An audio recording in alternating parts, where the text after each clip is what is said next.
Sabi ko na eh. So ang BOS natin is yung Symmetrical siya. nice.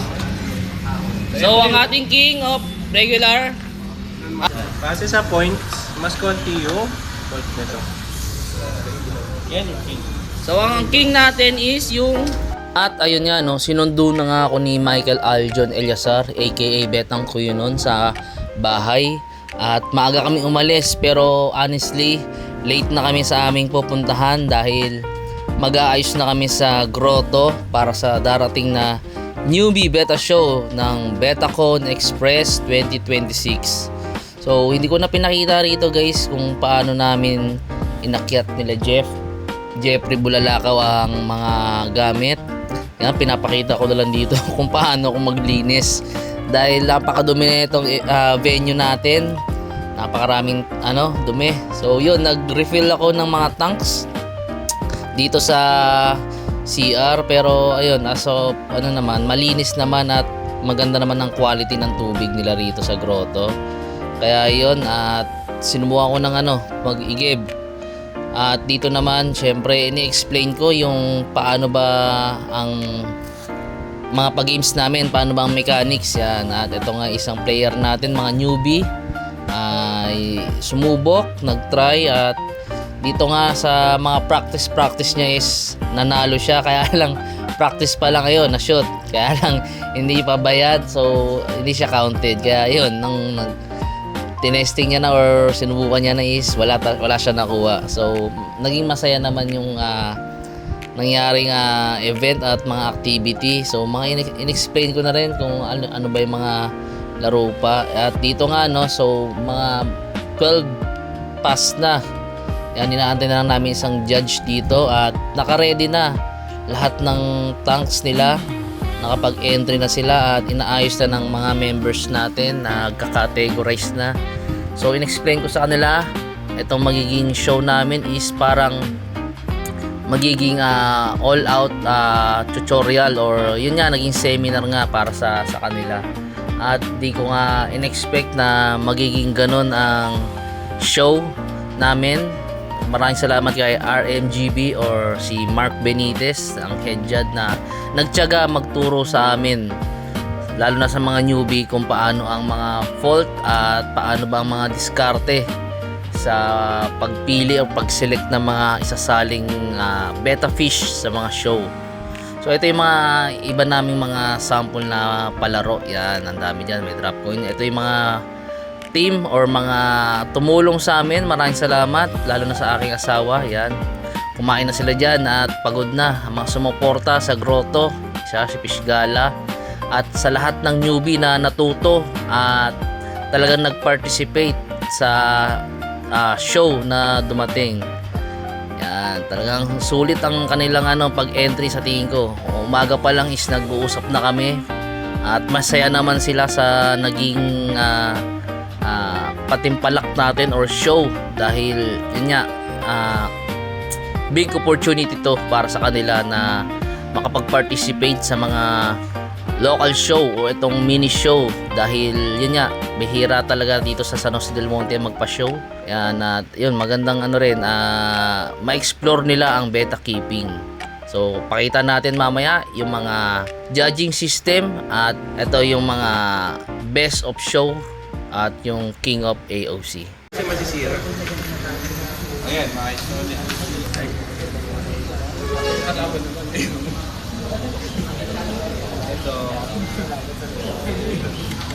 Ito yung nag-player. Nakaano naman natin ito sa remarks na okay, out na to.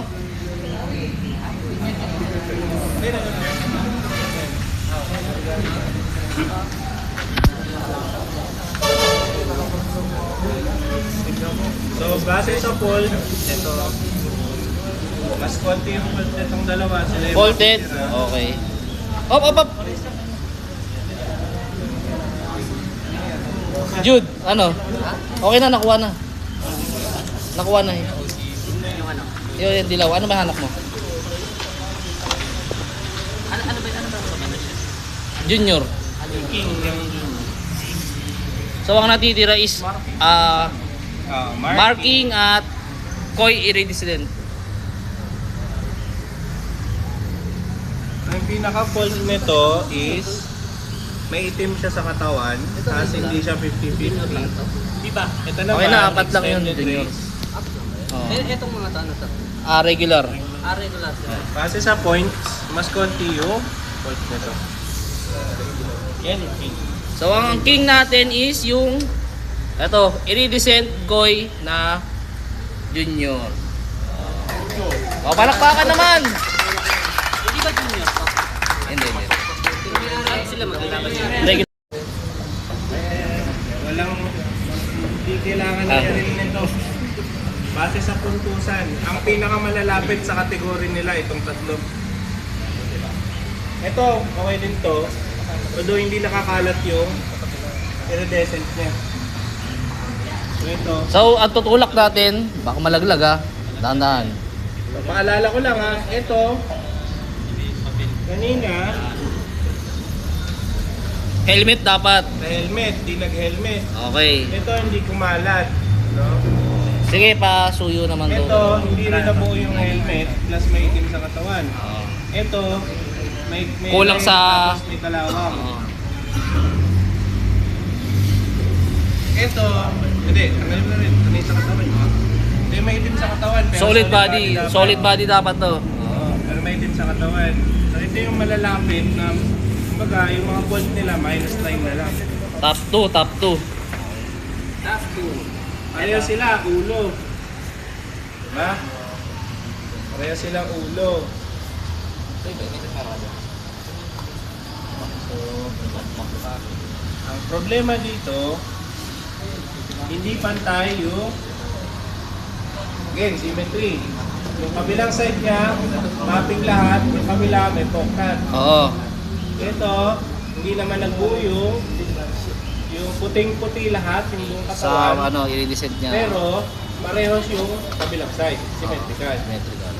Ah, so, by that, Fade. sa symmetry pa lang, no? Kasi hindi ko napupulsan yung iba na-discuss naman natin. Discuss kanina. na natin. Diba? No? Pareho naman maganda yung finish na wala namang sobrang laking fault. Para sa akin, dito po. Kasi mas symmetrical siya. Nice. So ang ating king of regular ay non-marking. Yun, palakpakan. Rest of show. Iba talaga yung plan. Isa lang yan. Isa lang yan. Isa lang yan. Kung puntosan na. Ayun, puntos tayo. Puntos. Diba? Kita niya, puro fold. Wala na yan. Ito, ulitin ko, yung kulay plus yung membrane. Wala na yan. Ito, kulay plus spacing. Diba? Tapos nag-cleaning pa yung ibabaw. Okay. So, itong tatlo. Ngayon, ito, may fold. Diba? Dalawa na lang. So dalawa na lang. Okay. Itong dalawa, anong problema? Tanggalin na muna natin itong apat. Oh, pasuyo naman, tanggal. Pasuyo. Dalawa. Wala nga eh. Rest of show.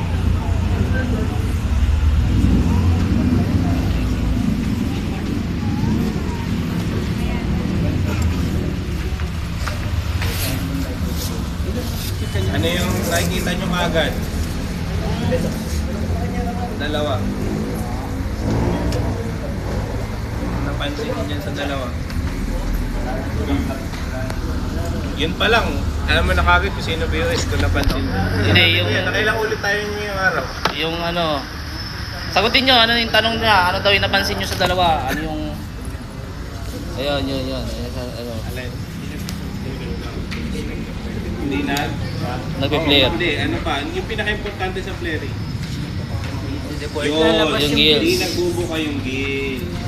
So kanina, nagbubuka siya, pero kasama sa... Kaya bakit dinudulo yung BOS? Kasi endurance. Oo. Diba? Kasama yun sa pag-clear. Ayan o, buka. O, ito, tuto ko.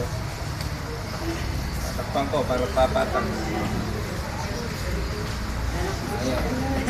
Ayaw talaga. Pa lang, hindi na ako magtatagal. Kasi alangan ng mga time ko yun. Uy! Sabi ko na eh. May crack eh. So ang BOS natin is yung Nabali natin yun. Super Red. Hindi dapat, hanggang dulo, kahit, yung iba nga, alas 4 ng madaling araw na, yung susunod na player. Pero ganyan pa rin, napakabilis mag-respond. Dapat, araw-araw, syempre, pinapansin niyo yung isda nyo. So, kung magising kayo madaling araw, try nyo sundutan, tingnan nyo kung magre-respond sa inyo. Yun yung mga alisto talaga. Kumbaga, Ano yung kanina? Ready siya ma-show. 2-3.